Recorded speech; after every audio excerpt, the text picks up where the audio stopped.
حسن بھائی آخری بات، آپ کیا استاد سے کچھ اختلافات رکھتے ہیں؟ یعنی جہاں آپ یہ کہتے ہیں کہ وہ پیغمبر نہیں ہیں، ظاہر ہے نہیں ہیں، یا ان کی بات جو ہے وہ حرف آخر نہیں ہے، آپ کو زمانہ ہو گیا، آپ نے بھی اپنی عمر لگا دی، اور مجھے تو لگتا ہے اب گنیز بک میں آپ کا نام آ جانا چاہیے، جتنے پروگرام آپ نے غامدی صاحب کے ماشاءاللہ کیے ہیں اور ان کے کام کو پھیلایا ہے، تو ایسا کیسے ممکن ہو سکتا ہے کہ حسن الیاس صاحب جنہوں نے اپنی پوری زندگی لگا دی وہ اختلافات نہ کرتے ہوں غامدی صاحب سے؟ کیا کچھ ایسے علمی اختلافات ہیں جو آج کی تاریخ میں آپ کہتے ہیں کہ ہاں مجھے یہ بات استاد کی درست نہیں لگتی؟ دیکھیں، جب آپ کسی صاحب علم کے ساتھ زندگی کا ایک بڑا وقت گزارتے ہیں، مجھے 15 سال ہو گئے ان کے ساتھ، اور سیکھنے کا عمل کرتے ہیں، تو ایک لمبا عرصہ تو خود ان کے اصول اور اس کی فروعات اور اطلاقات کو سمجھنے میں گزرتا ہے، لیکن اس میں ایک نہیں سینکڑوں ایسے مقامات آتے ہیں کہ جس میں اختلاف پیدا ہوتا ہے۔ وہ اختلاف کہیں اصول کی تفہیم کا ہوتا ہے، کہیں اصول کے اطلاق کا ہوتا ہے، کہیں اس اطلاق کو لے کر کسی مماثل صورتحال پہ اطلاق کا ہوتا ہے، کہیں انکنسسٹنسی کا ہوتا ہے، کئی طرز بیان، 10,000 قسم کے اختلافات ہوتے ہیں۔ اگر ذہین طالب علم اپنے استاد سے زندہ تعلق رکھے تو ہماری تو زندگی اس میں گزرتی ہے، یعنی صبح اختلاف سے ہوتی ہے، شام اختلاف تک پہنچتی ہے۔ اور میرا معاملہ یہ اپنی ذات کی حد تک میں آپ کو بتاتا ہوں کہ میں نے آج تک غامدی صاحب کی کوئی بات ان کے کہنے پہ کبھی قبول نہیں کی۔ البتہ جو لوگوں کو لگ رہا ہوتا ہے وہ میں اختلاف کا پروسیس عوام میں بیٹھ کے نہیں کرتا، یہ درست ہے، میں اختلاف کا پروسیس، سمجھنے کا پروسیس ان کے ساتھ بیٹھ کے کرتا ہوں۔ میں اس بات کو مانتا ہوں کہ آپ فکر کی نمائندگی بھی کر رہے ہیں اور سیکھ بھی رہے ہیں ساتھ ساتھ۔ اور اس میں ایک چیز میں صرف آپ کو بتاؤں کہ یہ چیزیں جس وقت کوئی مکتبہ فکر ڈیولپ ہو رہا ہوتا ہے نا، اس میں کیا پتا کتنی باتیں جو غامدی صاحب بیان کر رہے ہیں اس وقت وہ ہمارے اختلاف کے نتیجے میں صحیح بیان کر رہے ہوں۔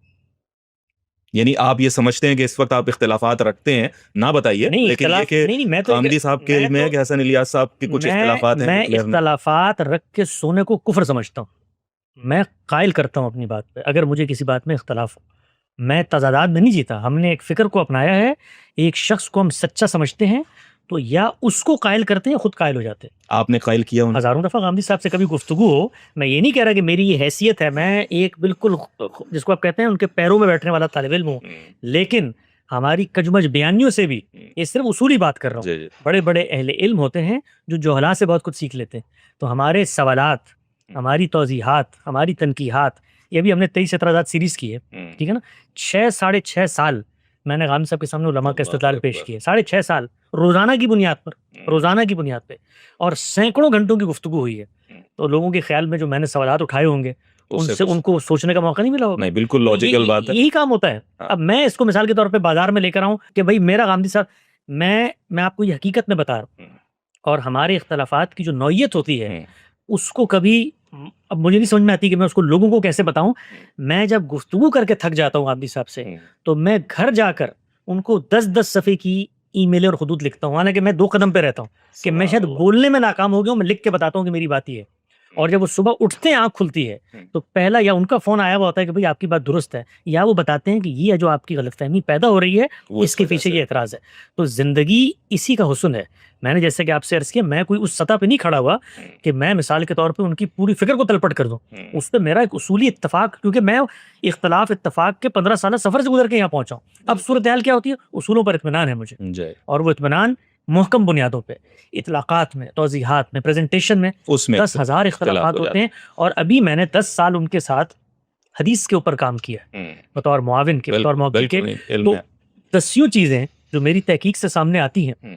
وہ غامدی صاحب کے علم میں بھی ریفلیکٹ ہوتی ہیں۔ تو یہ بتانا کہ جی میں نے مثال کے طور پہ 5 اختلافات کیے تھے اور غامدی صاحب کو اس پر میں نے قائل کر لیا، یہ مولویوں کا طریقہ ہوتا ہے، سچے طالب علم میرا مقصود یہ ہے بھی نہیں، میرا مقصود یہ ہے بھی نہیں، اصل چیز یہی ہے کہ جب بعض اوقات ہم دوسرے کو کہہ رہے ہوتے ہیں، یہ بات میں نے ڈاکٹر خالد ظہیر صاحب سے بھی ملاقات میں ان کے سامنے رکھی تھی کہ جب ہم یہ کہتے ہیں کہ بھائی تقلید محض نہ کرو، اگر کہ تم جانتے ہو، علم رکھتے ہو، تو پھر آپ کو بھی ایسا مقلد نہیں ہونا چاہیے۔ غامدی صاحب کو اگر یہ اندازہ ہو جائے نا کہ کوئی ان کے ارد گرد ان کی تقلید کرنے کی جگہ پر آ گیا، وہ ان کی مجلس میں رہ ہی نہیں سکتا۔ اچھا، یہ میں آپ کو اپنا یعنی وہ تجربہ بیان کر رہا ہوں کہ جو میں نے اپنی آنکھوں سے دیکھا۔ میں نے سنا کہ وہ بڑے سخت الفاظ بھی کہتے ہیں اس معاملے کے، اگر آپ 100% مجھ سے متفق ہیں، ان کا ہم سے جو روزانہ کا مطالبہ ہوتا ہے، یعنی مجھے زندگی کی مصروفیات کو اوپر نیچے کرنا پڑتا ہے، اس لیے کہ مجھے پتا ہے کہ صبح جب میری ملاقات ہوگی تو میرا استاد جو مجھ سے پہلی چیز پوچھے گا وہ یہ پوچھے گا کہ فلاں جو تنقید آئی تھی وہ آپ نے پڑھی ہے، اور اگر پڑھی ہے تو بتائیں ہمارے اصول نظام فکر میں اس کا کیا جواب ہے۔ یعنی وہ یہ امتحان لیتے ہیں روز ہمارا، یہ پوچھتے ہیں ہم سے کہ اگر یہ تنقید ہے تو آپ کیا میرے اوپر ایمان لا کے بیٹھے ہوئے ہیں؟ بہت خوب، بہت خوب.